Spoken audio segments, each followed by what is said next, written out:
सुना है और मैं बहुत लोगों ने मुझसे पूछा भी है कि आध्यात्मिक होने के लिए क्या घर द्वार छोड़ना जरूरी है। इस वीडियो में समझते हैं। आध्यात्मिक जीवन जीने के लिए जरूरी नहीं है कि आप अगर पहाड़ों पे चले जाते हैं या आप पूजा पाठ करते हैं तभी आप आध्यात्मिक जीवन को जी सकते हैं। आध्यात्मिक जीवन जीने का मतलब वो पहाड़ों पे चले जाने से या पूजा पाठ करने से नहीं होती, बल्कि इसका मतलब होता है कि खुद को जानना, आप क्या हो, कौन हो, आपका पर्पस क्या है, आप इस दुनिया में क्यों आए हो। तो ये जो जानने का जो पर्पस होता है, जो जागृति होती है, उसे कहते हैं आध्यात्मिक जीवन। खुद को जानना। खुद को आध्यात्मिक जीवन का मतलब ये नहीं कि आप अगर सन्यासी होते हो आध्यात्मिक को जी सकते हो तभी आप भगवान की प्राप्ति कर सकते हो। ये जरूरी नहीं है। वो आपके ऊपर है कि आप सन्यास को चूज करते हो या गृहस्थ जीवन को। आप गृहस्थ लाइफ में होकर भी आप अध्यात्म को चुन सकते हो। आप आध्यात्मिक जीवन जी सकते हो। गृहस्थ में रह के वो जीवन कैसे जीना है वो अध्यात्म सिखाता है।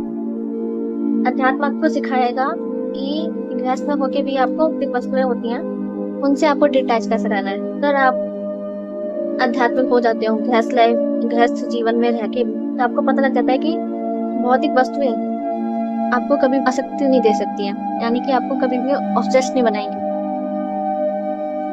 जब आप किसी भौतिक वस्तु को लेकर ऑब्सेस्ड नहीं रहोगे, आसक्ति फील नहीं करोगे भौतिक लाइफ से, यानी कि हर टाइम मटेरियलिस्टिक सोचना, तब आपको कभी शांति नहीं मिल सकती। ये आपको अध्यात्म सिखाता है भौतिक वस्तुओं से डिटैचमेंट। आज जब आप किसी भी भौतिक वस्तु से डिटैच हो लेते हो तो ये आपको शांति देती है। और अगर आप भौतिक वस्तुओं में पड़े रहते हो तो ये जो कामना आपको अशांत बनाती है। अध्यात्म क्या है? अध्यात्म यही है जो आपको डिटैचमेंट सिखाता है, किसी भी वस्तु से डिटैच होना।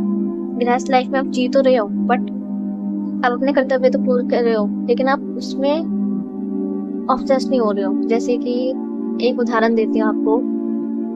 जैसे एक पेरेंट है तो अपने बच्चे के लिए सब कुछ सुविधाएं कर रहा है, सब कुछ कर रहा है वो, लेकिन वो अपने बच्चे से ऑब्सेस्ड नहीं है कि बच्चा मेरी ही माने, बच्चा मेरी ही करे। तो जो आध्यात्मिक जो पिता होगा वो कभी भी अपने बच्चे को फोर्स नहीं करेगा किसी भी चीज के लिए। वो डिटैच रहेगा। वो सिर्फ अपने कर्मों पे ध्यान देगा कि मेरा फर्ज है ये करना, तो मैं अपने बच्चे के लिए कर रहा हूँ। तो ये होता है अध्यात्म। जो फील आपको अच्छी लगी तो फॉलो जरूर कर लेना और लाइक कमेंट शेयर जरूर करना।